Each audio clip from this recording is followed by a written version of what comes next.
And we'll be proud and happy to know that someone came up with the idea of a car because it's benefiting us in such a remarkable way today. But let us look at the early days of the development of the automobile. And let's look at an American by the name of Alexander Winton, right? And he was a bicycle, automobile, and diesel engineer, an inventor. And this man, he decided to mass produce the cars in America. And in his first year, he was only able to sell 4 automobiles. Now, he wrote a book in his latter years of his life, and in this book, he reflected on what he went through in putting together the concept of a car for mass production in America. One of the earlier statements that he made was that the greatest obstacle to the development of the automobile was the lack of public interest. He strongly believed that it wasn't so much a technical issue why it took a while for the automobile system to really blossom in America, but it was more so because of the lack of interest from the public.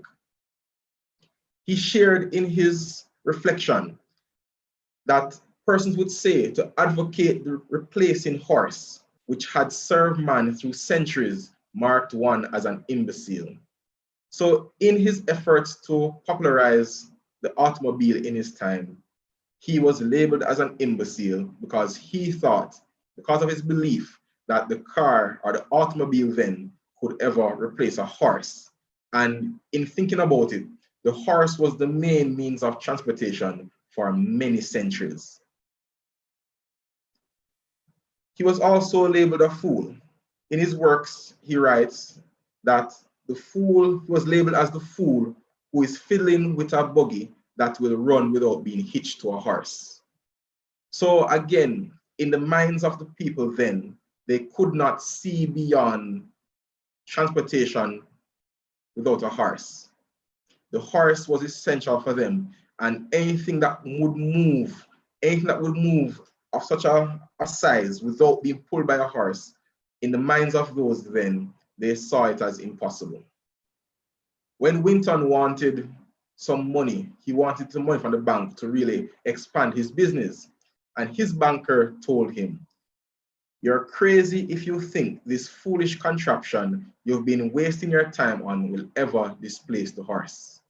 And even from the support that he needed to fuel his business, due to the lack of belief, he would have faced much challenges in trying to establish the automobile as the main means of transportation in the country. It got to a point where his invention was labeled in a jeering way, of course, as the horseless carriage. Now, for us, looking on now at what is taking place, or what took place with Alexander Winton, we would say, boy, the people of the time really did not know what great invention they had and how it would have revolutionized what we do today. And I believe strongly that the same can be said about today. So let's draw a parallel. Online education, as we know it, for centuries, we know that teaching, in whatever state it has always been characterized by a group of students, pupils, in front of a teacher or a facilitator. And that is what we have grown to know, and that is what we have learned about, and history would have played out that it's teaching and learning is always about a teacher in front of a group of students. But now, due to the global pandemic and its impact on the country, we are now forced to modify how we look at education and how we look at teaching overall. And because of this, it has now brought for us a new experience. And just as how in the earlier part of my presentation, I would have labeled the car as being innovative and revolutionary, the question that we need to ask ourselves now is, which side of history will you stand? Just like the early invention of the car and how it would have faced criticism and ridicule, and looking at how it has developed to how it is now today, we must look at online education and ask ourselves, which side are we on? In the same way Alexander Winton was able to say that the greatest hindrance to the development of the automobile was the lack of public interest, will we be saying this? The greatest obstacle to the development of online teaching will be the lack of public interest?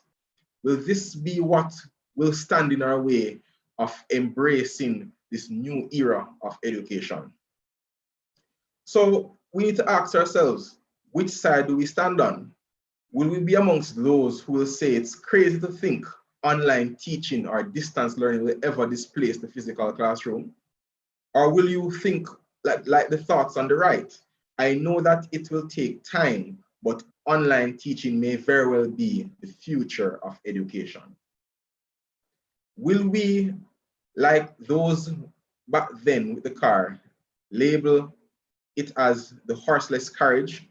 And the parallel here would be looking at it as the studentless classroom, or will we embrace it and look at it as the virtual classroom? Truly, with the invention of the automobile, we know that not all the necessary systems to make it effective were in place before its introduction. If you were to think of the resources that came after the automobile, you'll realize that these systems were never in place before and could not have been, based on just how evolution and revolutionary activities work. So with the introduction of the automobile, there came thereafter upgrade road systems. So the network of roads that exist today came after the invention of the automobile and not before. It was because of the vehicle that we had the road networks, and in having the road networks, we're able to utilize the vehicle effectively. With the introduction of the vehicle and the road networks, we also needed modified road codes, because the codes then might not have been suitable for the invention of the car itself. And so there had to be an update to the roads, the whole road code system. And finally, the petrol stations. In order for us to travel long distances, there had to be the introduction of the petrol stations. And so all of these inventions and all these modifications came after the introduction of the automobile and not before. And likewise, the parallel can continue to be drawn. As we try to support online teaching and distance learning, we must think of all the necessary resources that are required to accommodate this means of teaching. And I'm sure if you were to shout it out loud, one of the first things you'd want to say is access to the internet, as well as access to a device. These are two crucial elements that are essential for online teaching to take place. But while these infrastructures and resources become available over time, there are still two other areas that we must give attention to. And that is the teaching approach, as well as how we plan for the teaching of our students. So while it is that we cannot directly impact the internet and the resources right now, as it's going to take some time for us to really, begin to embrace it carefully. But while we transition from face-to-face to online, we must start now to work on the things that we ought to do while the other resources are being put in place. And again, those things will be teaching and learning. Now, you are here today and you are called to be ambassadors to lead the change process. It is going to take consultation, it's going to take training, it's going to take encouragement for us to really come on board with this approach to teaching. And I'm so happy that you're all here today and that you have taken an interest in today's session, because you are here as the leaders in your schools, the persons who will be pioneering and championing the cause. And so we want to ensure that as we prepare to engage our students in the respective modalities that the school will decide to utilize, that you want to make sure that you are also modifying how it is that you go about planning for your lessons and just how you go about engaging your students. And so for this session today, or this afternoon, we want to focus on 4 key areas. It says here, the areas of focus to consider when lesson planning under the new modality of student engagement. And these 4 areas that we need to pay attention to when we are preparing to engage our students via whatever modality, we want to ensure that while we are planning for the students, we think carefully about the modality itself. How will we go about? What will be the means or the platform by which you will be engaging your students? You want to focus on the alignment of your objectives, activities, and your assessment. You want to also ensure that there is much adherence to conceptual delivery of the concepts and the content. And finally, while we are now here within the 21st century and we are really engaging our 21st century learners, we want to ensure that as we move from modality to modality, we're still ensuring that we treat with the development of the 21st century learning skills. And so, as we go through the remainder of our presentation this afternoon, these are the 4 areas that we will be emphasizing going forward. So the classroom has shifted totally from students being in a room with you and you're engaging them. You can see their faces and see their emotions. You can see and hear what they're doing. You're able to interact with them in such a way that it's engaging. But we now need to transfer this to a new space. And so we look at the various modalities that we have, and we look at the methods of engagement for our students. Now, the Ministry of Education, Youth and Information would have proposed 3 key areas for engagement. They looked at the LMS, they have looked at the broadcasted programs, and then they have also looked at the use of learning kits. But as we embrace these modalities, we know that there are different methods of engagement that would fall under the modalities. So there might come a time again when we'll be able to have face-to-face sessions. We know that we can take a synchronous approach by having live virtual classes. We might have to look at pre-recordings, which will be an asynchronous approach to delivery. We might want to look at forum-based discussions, like the discussions you could have in the Google Classroom or on WhatsApp. And then we want to look at the use of those learning kits, or what we have here as discovery-based activity sheets. And we stress the discovery because of the nature of teaching and learning. Now let us take this and explore a case. Case 1, it says here, the principal of Keep It Up Primary decided, based on her school's context, to have students come to school on a rotational basis. So Mrs. Bright, the grade 4 teacher, acknowledges the following methods of engagement to apply to her students. And this is just one of many cases. And we know that there stands a chance that we might go back to the classroom one day, and in going back to the classroom, we might be embracing a rotational approach. We don't know when this will become possible. But here's a case where this school is able to, because of some mandate, they're able to have face-to-face classes and they're able to rotate the students. So because of what this principal is doing in Keep It Up Primary School, Mrs. Bright, the grade 4 teacher, acknowledges the following methods of engagement to apply to her students. Based on the modality, she will be having face-to-face sessions, looking at YouTube videos, practice activity sheets, and virtual manipulatives. Now, behind her modality would have been this information. Mrs. Bright consideration for the school's context. 1, it says here that she's aware that her students have been divided into 2 groups. While one group is present, the other group is at home. She also notes that 70% of her class has access to internet from home. So a large pool of her students can access the internet from home. 20% of the students can access through data plans. So that looks like it accounts for now 90% of the students. So it means that in the case of Keep It Up Primary School, most of the students can access via online means, and 10% have no way to access online information. So this is the premise for which Mrs. Bright is operating under. And so this is how Mrs. Bright decides to carry out her activities.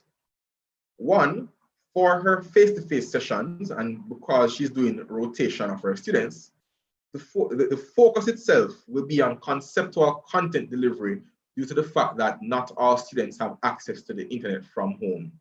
So based on this modality, Mrs. Bright is ensuring that the conceptual delivery takes place in the classroom when the students come to school. Now, the use of the YouTube videos, and remember now, the students, 90% of the students have access to internet. So while she's teaching a group at home, there will be a group in school with her. And so for the group at home, she wants to utilize YouTube videos. So it says here, video links for the topics to come will be shared with students. Additionally, video links to reinforce the concepts from the sessions conducted will be shared. So students will get access to the links for videos, for concepts that will be taught soon, as well as videos that will reinforce concepts that were taught already. And remember now, based on this particular modality, Mrs. Bright sees her students face-to-face as well as they're online. And then because she sees the students face-to-face and because of the fact that she does conceptual delivery when they're with her, she decides to ensure that her activity sheets are those that can be given to students to reinforce the concepts taught in class. So the aim for her activity sheet would be to assess and provide additional practice for students because they would have been in the physical space with her to have received the conceptual delivery. And then the use of virtual manipulatives comes into play as 90% of the students have access to resources, have access to online connection. And so links are also shared with these students so they can go and utilize the online manipulatives.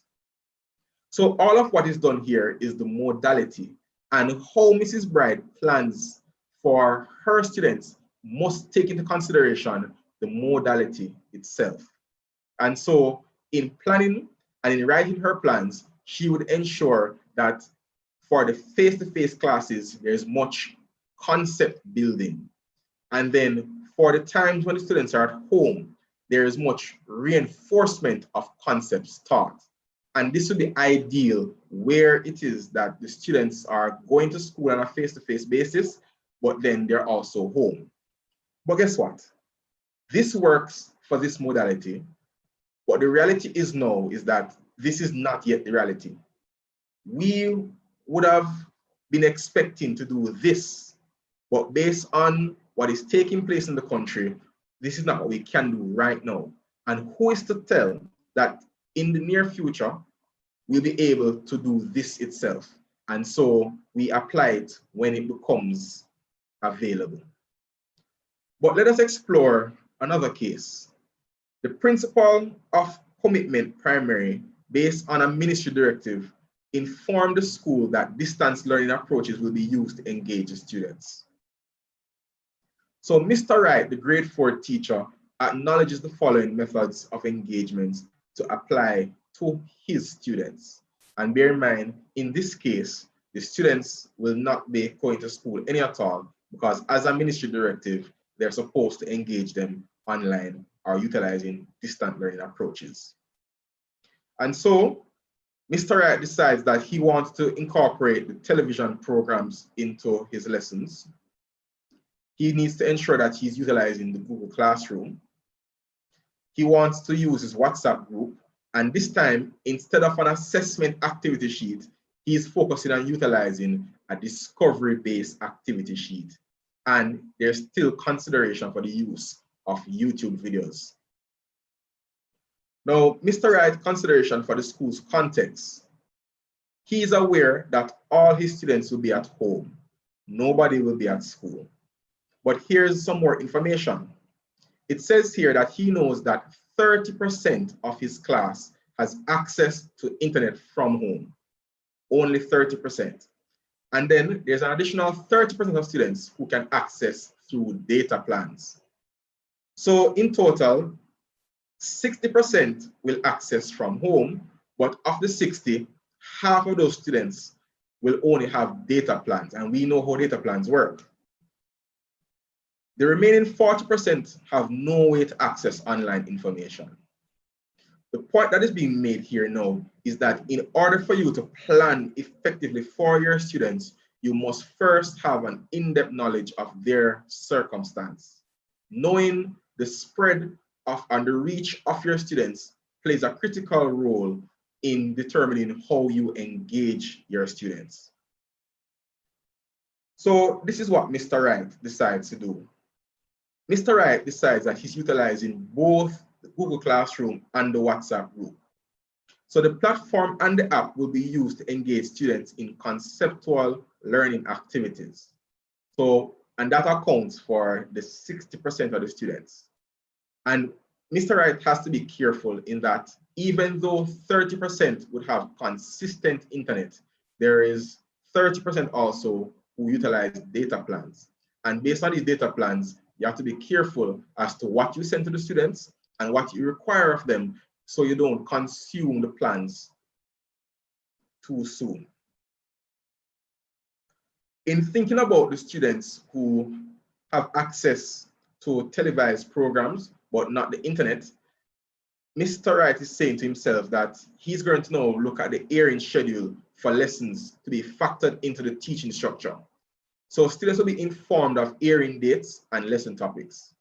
So the schedules that are sent out, Mr. Wright is taking those schedules and he's factoring in the topics into his teaching, where he will now tell parents and tell his students when to watch what, and he will then factor the content of those lessons in when he's preparing for assessment activities or any additional work he wants to send to those students, in keeping with what they would have been engaged with utilizing the televised programs. And I must take the time to emphasize, though, that with the televised programs, it is important that you know as a teacher who can access. So if you have a class of 40 students and 5 can access televised programs for which they cannot access the Google Classroom, then knowing those 5 would be then for you to follow up to ensure that they are watching the programs and you know what they're watching, and you're able to provide some amount of assessment for them to see if they have grasped what they have watched from the televised programs. Now, remember from the case that Mr. Wright knows that he has 40% of his students who have no internet access at all. And so Mr. Wright ensures that he creates activity sheets for the students. But what it says here is that activity sheets will be given to students with simple instructions that promotes concept discovery before providing content practice. So Mr. Wright is trying to create a series of learning kits for his students, and he's using very simple language, small words, and he's trying to do it in such a way that the engagement of the activity itself is what will teach the students. And then after, the sheet will also provide some amount of practice. And this is not the same as just giving students an assessment paper to do, because giving them a worksheet doesn't support learning, it supports practice. But for them to be able to practice, they first need to learn the concept.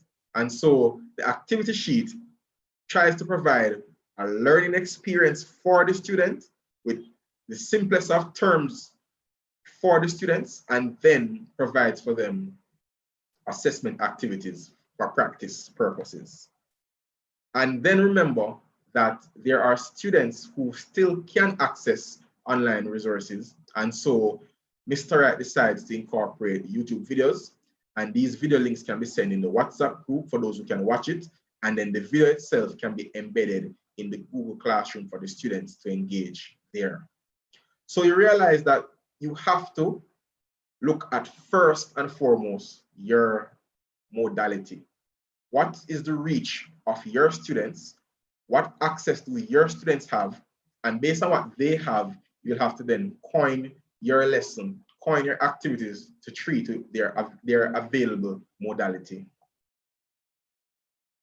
Now, for those utilizing the Google Classroom, it is important to note that the space itself, if not properly managed, can be cluttered and students might not be able to follow what is there to be done. And so the recommendation is made in planning for your lesson and when trying to engage students on the Google Classroom that you try to provide a synopsis and be as descriptive as possible. So ensuring that you tell the students what they'll be doing so that as they go on, they know what resources to look for. So it says here that this is a math class and the teacher is greeting the students on October 6th.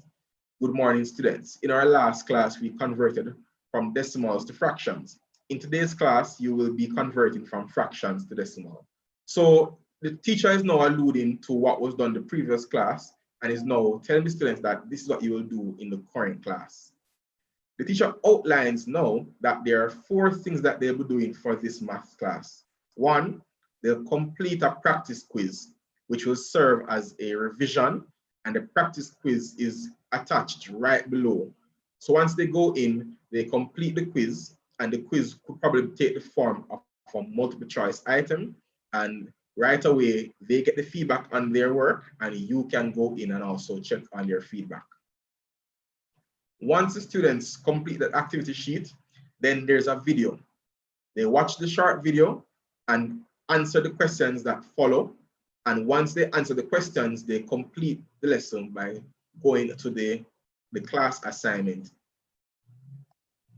And here's an example of the Google form.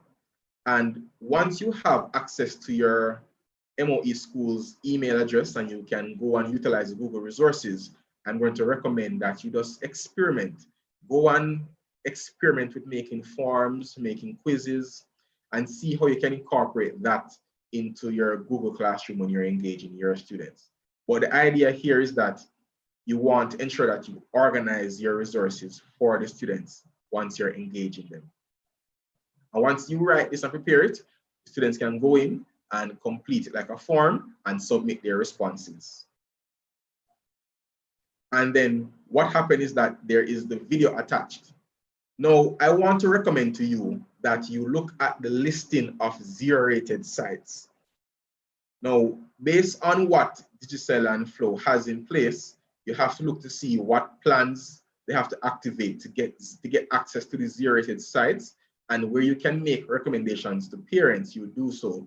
And you want to see how best you can incorporate the 0-rated sites into your platform. So, for example, Khan Academy is listed as one of the 0-rated sites. So once the parents have the right plans on their phones, or for those who have access via their cell phones, with the right plans in place, they can utilize the 0-rated sites. And I want to recommend that you go ahead and ask your principals for the bulletin that has the 0-rated sites, and you see as best as possible how you can incorporate resources from the 0-rated sites into the classroom so that the students who don't have strong connections or connections outside of minimal data plan or resources, they should be able to access these resources. So see how best you can incorporate this into your teaching and learning process. Now, what is the takeaway regarding the modality as it pertains to lesson planning?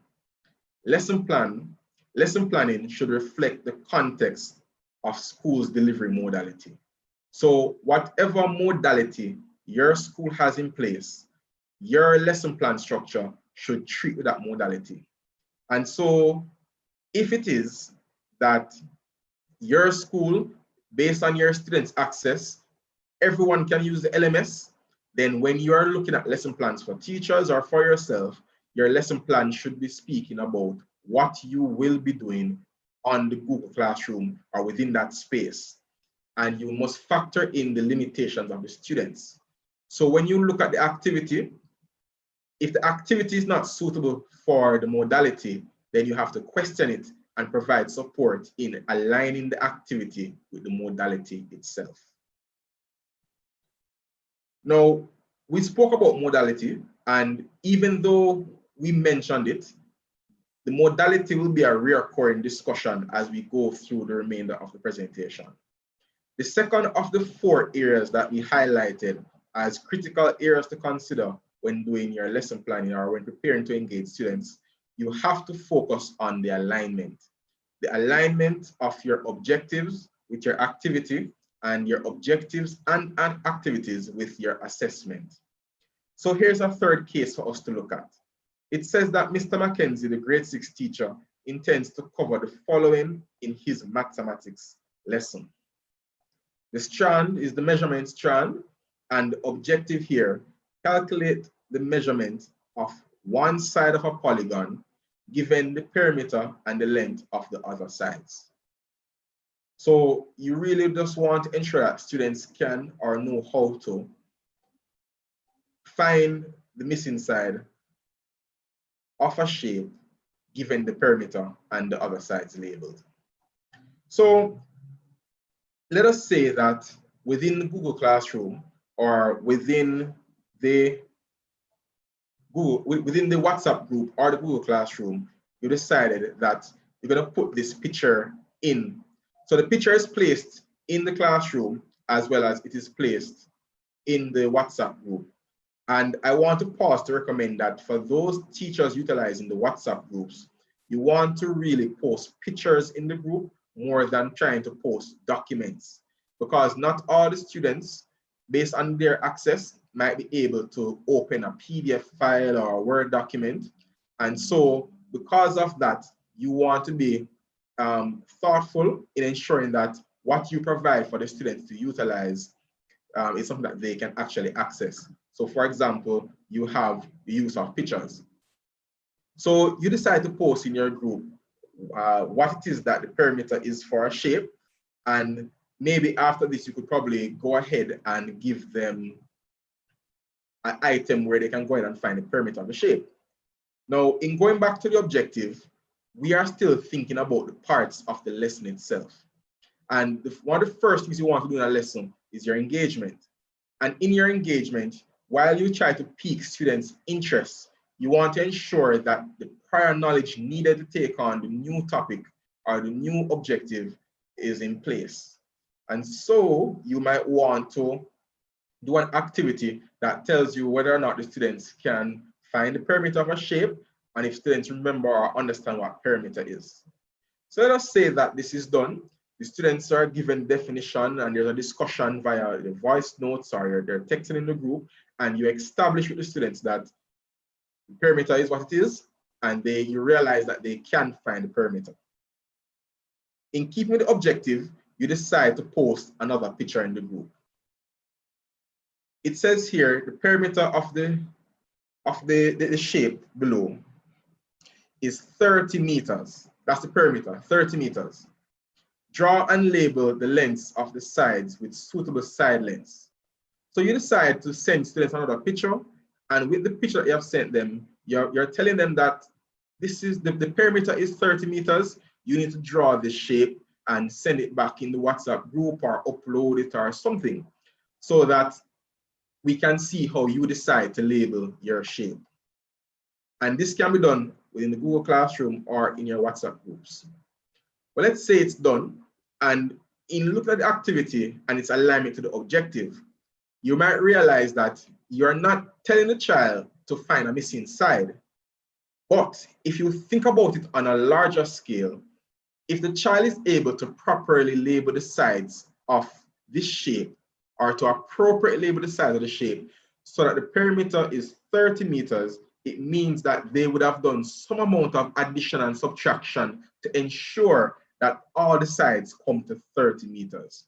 So even though the activity itself does not do directly what the objective says, but in order to actually do the activity successfully, it would incorporate the knowledge needed to achieve the objective. So let's say the student decides to get a ruler draws and sends this back in the WhatsApp group. Let us examine to see what it is that is taking place here with the child's understanding. So we see here that the child decides to label the longest side 10 meters and going around in an anti-clockwise direction, 10 meters, 5 meters, 5 meters, 5 meters, 3 meters, and 2 meters. If we add it all up, we'll realize that all the sum of all the sides labeled for this child's work will come indeed to 30 meters. The child uses the correct unit and all the sides are labeled. But guess what? Is it proportionate? Are the values suitable based on the label? If you look at it for yourself, you realize that, and let me try to use a pointer so you can see. So I'm going to use, all right. So here's a pointer on the screen. Now, if you observe this side, you'll find that it's 10 meters long for the child, but then there are two other sides that should correspond to this 10. This side here, as well as this side. These two corresponding sides, if you look at it, the sum brings you to 8 meters. So this is so this entire length here is 8 meters. However, what's on the opposite side is 10 meters. So you realize that the child is able, so the child itself, right, is able to get the 30 meters for the perimeter, but the appropriateness of the labels is where we have a call for concern. And if you observe the opposite side, you'll find that this baseline here that the child labels as 5 meters, the child is saying that this line here is also 5 meters. Good. And this here is 2. So again, this child would have been focusing on ensuring that all the sides add up to 30 meters, but not looking at the appropriateness of the side labels. And that is something that we need to note. So in looking at it, you'll find that the child is able to complete the process, but the lack of attention to the sides and the appropriateness of the lengths will have a role to play when it comes on to know more complex thinking and activities. So this becomes a learning opportunity, and in the group or in the chat, you should be able to address and ask necessary questions to get the child to rethink the labels. And so we get a better understanding of how the child is thinking, and from that, we can address it and treat towards solution. Now, let us say that a child decides to do this instead. Now, the child decides to label the shape as such, and this time, if you check it again, you'll realize that all the sides add up to 30 meters. And even though the sides add up to 30 meters, if you check the corresponding sides, you'll see here that this longest side here, which is 10 meters, if you go across the two corresponding sides to it, we have, or the two sides that are parallel to it, we have 6 meters and 4 meters. So right there and then, the complete height would therefore match or align to the side on the left. And if we check the base at the top, we'll realize also that the child has an understanding not only of perimeter, but the child also understands the appropriateness of the lengths. And if the child is able to do this activity, if you move on then to providing another shape where the perimeter is given and only one side is missing, would the child with this activity, would the child then be able to transfer his or her knowledge to the next activity? I would say yes.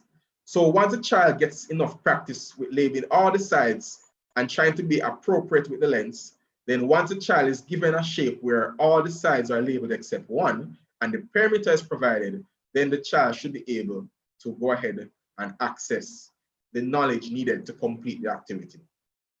So far, we can conclude that the activity and the objectives right now are aligned.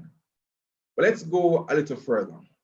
We want to ensure that you as senior teachers, as you go through lesson plans or even as you prepare your own plans, you want to see how the prior knowledge is treated in keeping with the objective of the lesson.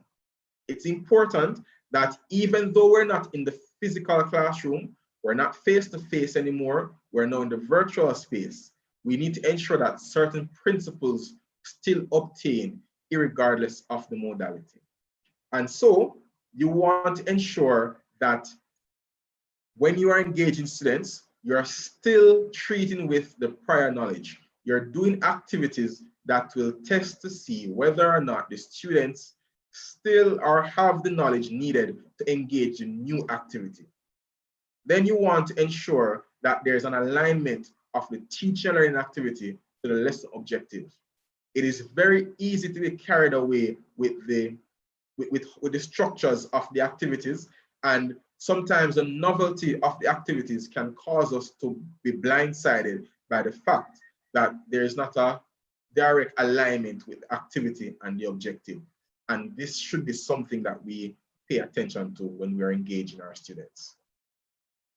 Now let us say that we continue with our activity and the objective remain the same, and the teacher decides to go online and we find this beautiful house, and the house has all of as many sides as possible are labeled, but there are still some missing sides. And so the child is asked to find the perimeter of any 4 rooms. I want you to, you can go in the chat and message as well, but based on the activity here, do you believe that this assessment is aligned to the objective?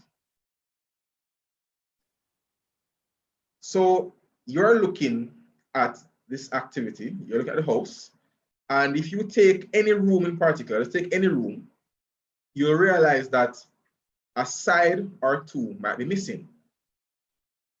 Now, given that a side or 2 is missing, is having a missing side sufficient to treat with the knowledge for this objective? Well, I hope you said no, because what is happening here is the activity seems similar to the objective, but it's not. In this activity, you're utilizing information around the shape to find the missing sides, and you're not utilizing the perimeter itself to find the missing side. So if I look at, for example, the entry hall, if I look at the entry hall, what is happening here is I'm seeing a 6 feet here. It's only side label 6 feet. So it means that based on the fact that the shape, and we have perpendicular lines going throughout this drawing, this should also be 6 feet. This is 11 feet, and this side should also be 11 feet. So manipulating the sides is not treating with the objective itself here. The objective is saying that the perimeter is given and one side is missing. It is the manipulation of the perimeter with the one side that is missing and the other sides that is really the key focus, and not manipulating other side lengths to find a missing length. So even though this is a good activity, it is not suitable and is not aligned to the objective for this lesson. So let's explore an alternative. So this is the shape that is provided. So you see that 9 feet, 7 feet, 4 feet, and then a broken line showing. And it says here the total distance of the boundary of a plot of farmland is 30 feet. So you have provided for the students a perimeter and you have placed it in a context. And now you're asking the child, or you're saying to the child first, the diagram above represents the boundary of the land. The broken line represents the region not fenced. What length of material is needed to complete the fencing? So a task like this one is more aligned to the objective.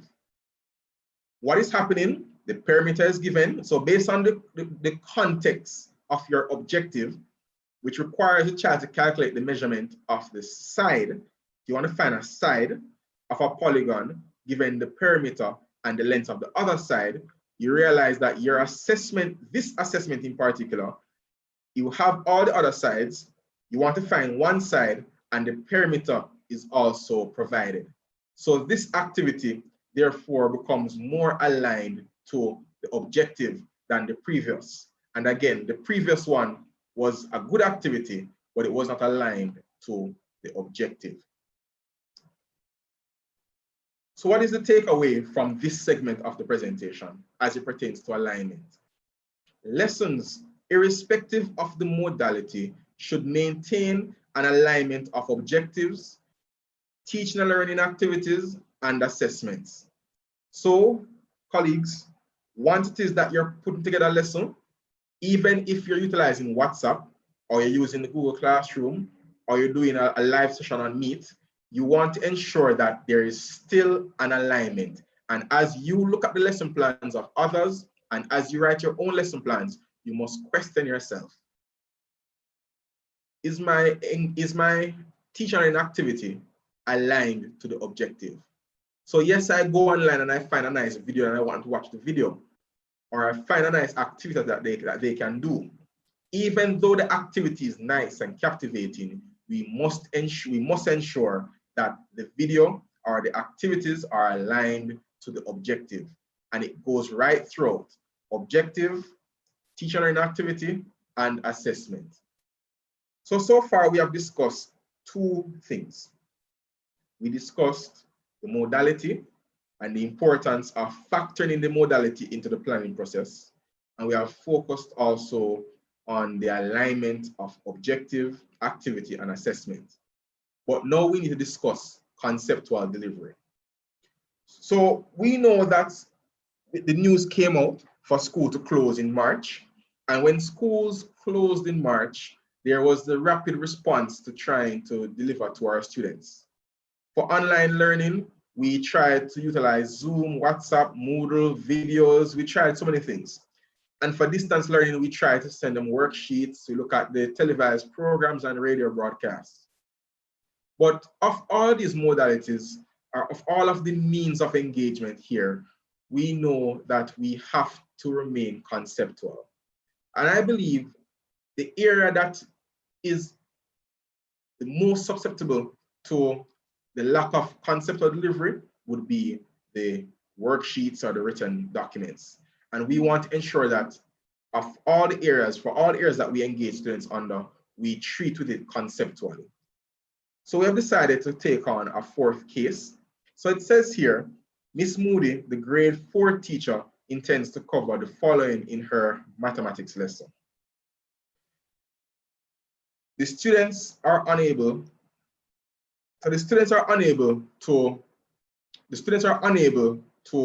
actually treat with the use of internet, and the teacher wants to look at conversion of fractions under the number strand. So the teacher decides to pull together an activity sheet or a learning kit for the students. In looking at the learning kit, or in looking at what is provided for the student, the teacher goes online, finds some information, copies it, put it down for the child, and sends it to the child, or has it printed for the child to utilize. Now, nothing is wrong with getting your information from online, but there are some crucial things that we have to pay attention to. Now, in looking at the worksheet, the definition for improper fraction is given, and that is good. But then what we see happening here is it says improper fractions are mixed fractions. In Jamaica and within our curriculum, we utilize the wording mixed numbers. So even though we go and we pull things from online, we need to ensure that it aligns with what our curriculum also says. And that is why it's important that as you look through your curriculum, you look at your key vocabulary and you ensure that the vocabulary from the curriculum is the vocabulary that we actually emphasize with our students. So let me segue a bit to talk about the modified curriculum. So you have with you sent from the Ministry of Education modified curriculum to be used this academic year. even though that document captures the scope of objective to be covered, you might find that there is nothing in place for the additional resources that you get from the curriculum itself, such as the teacher learning activities, as well as the vocabulary and so on. So it's still important that you go back to the original curriculum just to go grab that information. So the modified curriculum will tell you the scope to be covered this academic year, but going back to the original curriculum document will give you the additional information to support those objectives listed. And so the vocabulary is critical, and you want to ensure that you're using the right jargons with the students. With this activity sheet, the students are told how to convert from improper fractions to mixed numbers. And again, the wording. And once they're told how to do it, they're given an example and they're asked to complete the 3 items for practice. Thinking about it carefully, we do not want to push procedures. We want to push conceptual understanding. And it is from conceptual understanding that the students can develop on their procedures, but we cannot lead with the procedures. And what is here, it says that divide the numerator by the denominator, write down the whole number answer, then write down any remainder above the denominator. These are all steps, but you have to ask yourself, if the child is able to follow the steps, does that mean that the child understands the relationship between improper fractions and mixed numbers? The answer would be no. The child can be able to follow the steps and still not understand or really be able to pick up on the relationship between improper fractions and mixed numbers. So we are called then to adjust how we would put together our activity sheets. So here's a revised version. So the same information is copied. So again, you go online for inspiration, you copy the information to utilize and you tweak it. But this time, instead of using the jargons provided by the online resource, you change it to what we use based on the vocabulary from our curriculum documents. So mixed fraction is changed to mixed number, and an additional statement is put in. So an additional statement is added where it says here, we can use either an improper fraction or mixed number to represent the same amount. For example, 1 3/4 is equal to 7/4 as shown here. And what happens this time around, in the previous activity, this was not here. This is added because you believe that putting this in should help the child to make the connection.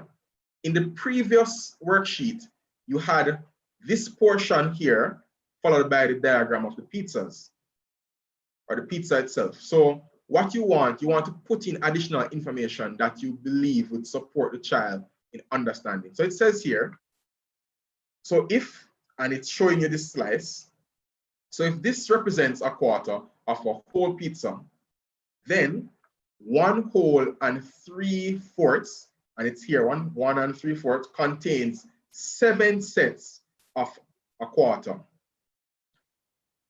Therefore, the fraction 7/4. And then this is supported by the diagram.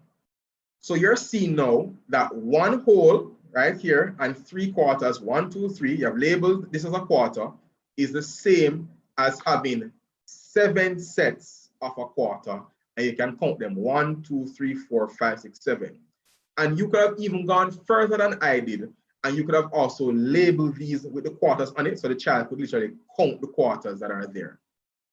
But the whole point, that is being made is that when you put together your resources for your students, as you copy the information as it is, you have to go through the information and ensure that you add and take out what is there so that it becomes conceptual for the child. Now, in the last activity sheet, we provided 3 questions. We provided the steps and 3 questions. But your activity sheets can also include some amount of conceptual delivery. So it says here, Examine the example and complete the table below. It says take this shape, the circle, to equal 1 whole. And then the table provides an example, 5 halves. You see the representation of the 5 halves? Here it is, 5 halves. Looking at the representation on this side, on the left, you are seeing that there are 1, 2, 3, 4, 5 halves. And again, you can always modify based on how you know your students would behave. You know them best. On the right, you're seeing now what was originally cut into halves is now considered to be wholes. So you're now seeing the same drawings, but just divided differently, where you're no longer considering the halves here, but you're considering them as wholes. So you now have 2 wholes and 1 half as shaded here. So this, as the example now, becomes the forerunner for what the students will do next. So the child is then required to draw 4 thirds. And the child can draw the 4 thirds here and carry out the process and do the naming process thereafter.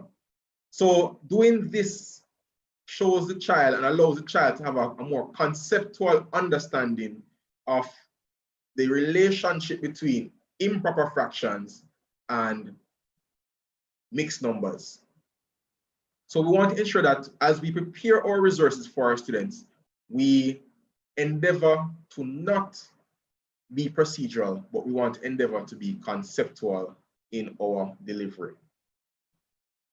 What is the takeaway from this? The conceptual delivery of mathematics content must not be compromised by the novelty brought about by the mode of delivery. We want to ensure that as you engage your students in whatever modality it is, be it WhatsApp, the Google Classroom, be it the online programs or that you have in Zoom lessons, whatever it is, printed resources, whatever the modality is, you cannot compromise the conceptual delivery. So you have to ensure that as you prepare your lessons, you are thinking about being conceptual on WhatsApp, in Google Classroom, on the resource kits. So that would bring us now to our 4th area, the 21st century learning skills.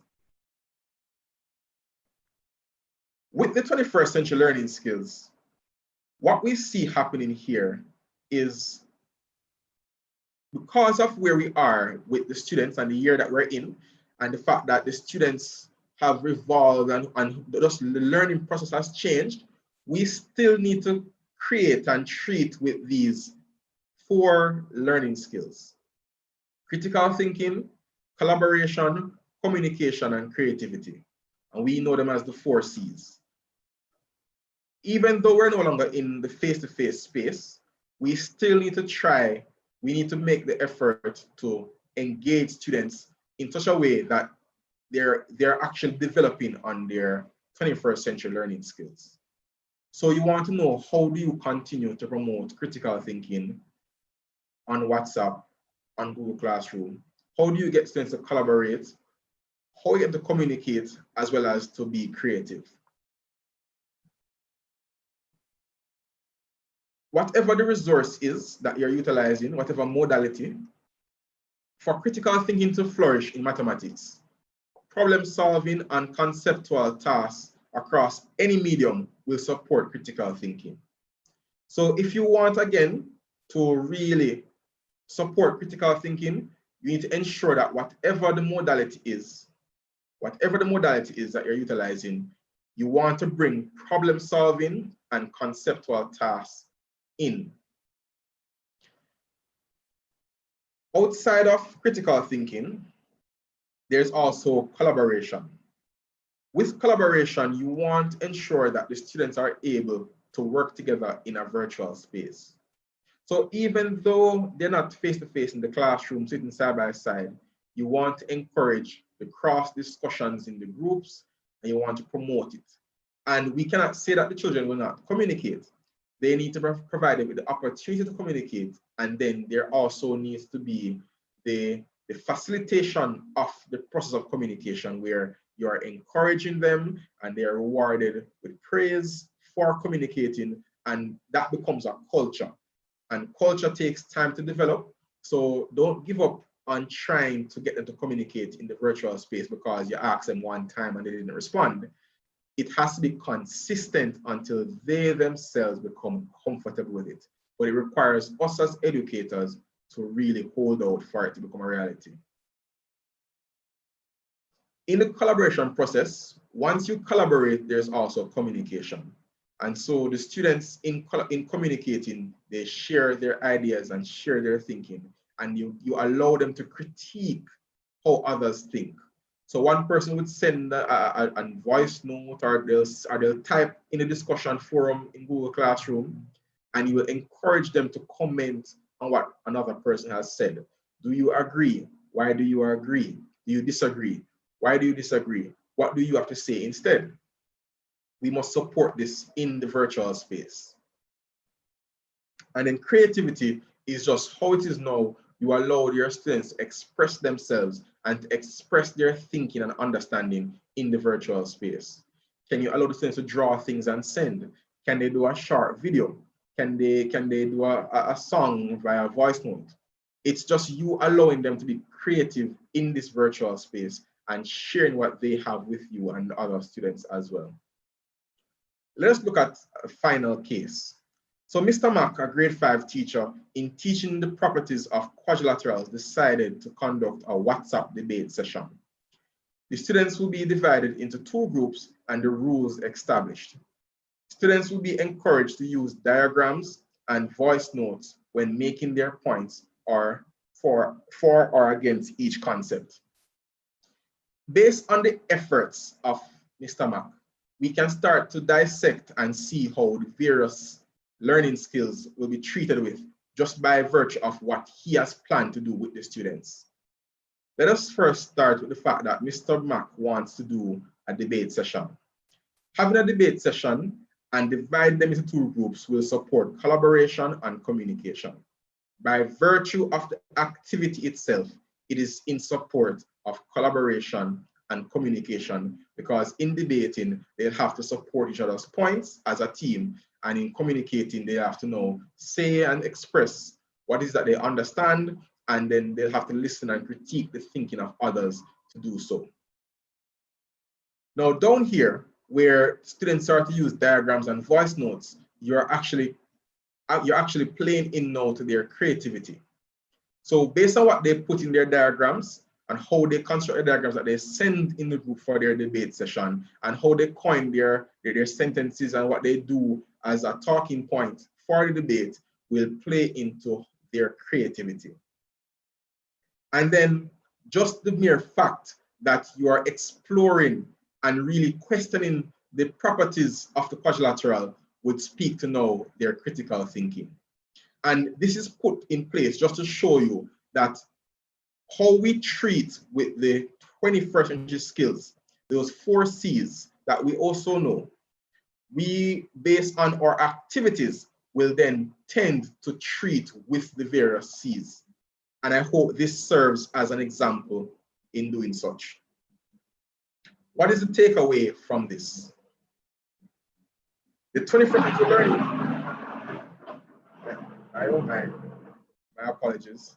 The 21st century learning skills, the 4 C's, are to be promoted despite the teaching and learning modality being utilized. Whether or not you're using Facebook, WhatsApp, any of the platforms that they have, Google Classroom, whatever the platform is, you want to ensure that you are doing activities that treat with the 4 C's. And so, as I move towards closing, I leave you with this quote from Peter Hilton that says, adaptability to change itself, right, is itself a hallmark of successful education. I read it again. Adaptability to change is itself a hallmark of successful education.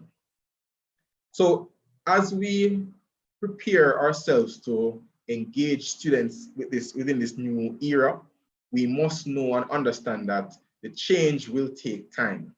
And as the change itself takes time, as ambassadors of change and as teachers who will be engaging students and engaging other teachers, you want to ensure that as you plan for your students, as you plan for engagement, you're also ensuring that you consider 4 things: the modality that you're utilizing.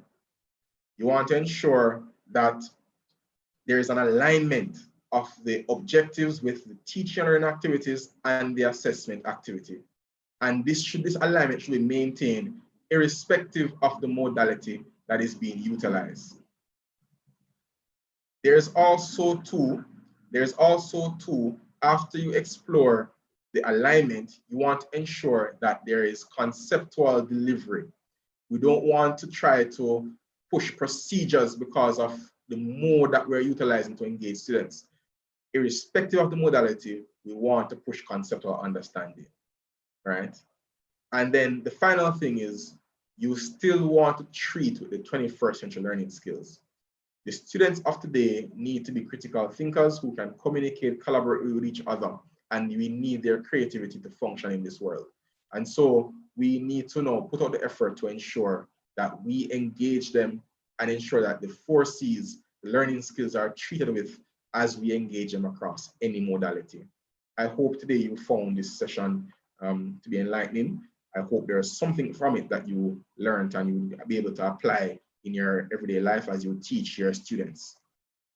Let me share with you some email addresses and contact numbers for the respective regional mathematics coordinators. Each region has a math coordinator, and if it is that you need to contact or reach out to the coordinator for any math support, please feel free to send them an email or to contact them. They will be willing to support you as you work to understand and figure out how it is that you should truly engage your students underneath this era of education. We have also for you an evaluation form that we would like you to fill out. So if you have a QR scanner, you can scan the code that's on the screen and just go straight to our form and give us your feedback. As well, there's a link. The link has been posted in the chat by Mrs. Johnson Borrell. So we really value your feedback, and so we really want you to fill out the form for us so we can really look at what you have to say and we can factor your thoughts as we prepare to engage you as well and give you the support that you need from us, right? So again, I really hope that today's session was insightful and that you learned something today. Thank you so much.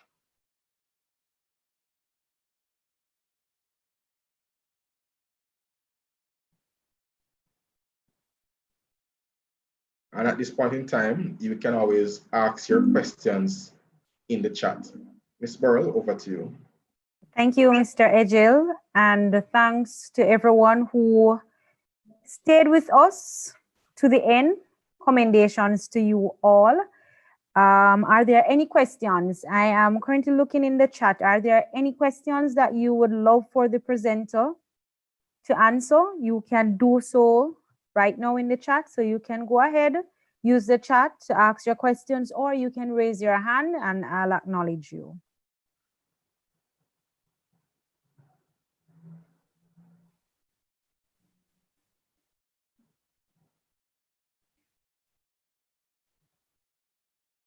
Okay, be it that there are no questions. It was my pleasure being your host for this session. My name is Camille Johnson Borrell, cluster-based math specialist assigned to Region 7. The recording, yes, if you provide us with your email address, we can send you the recording, right, Mr. Ejil? All right, and it's also available. It's also on YouTube. Thanks, Mr. Ejil. So I would have shared the link earlier. Let me go ahead and share the link a second time. So it is available on YouTube. I'm going to share that link right now.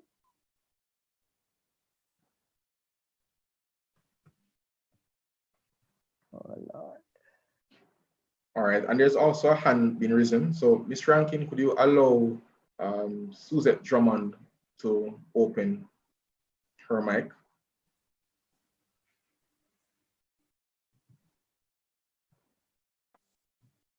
I just wanted to get the region 4 name and link so that I can get it. It went so fast. Thank you. You're welcome, Ms. Drummond. All right, colleagues, are there any more questions that you have for us before we go today? GRMOEY.GOF.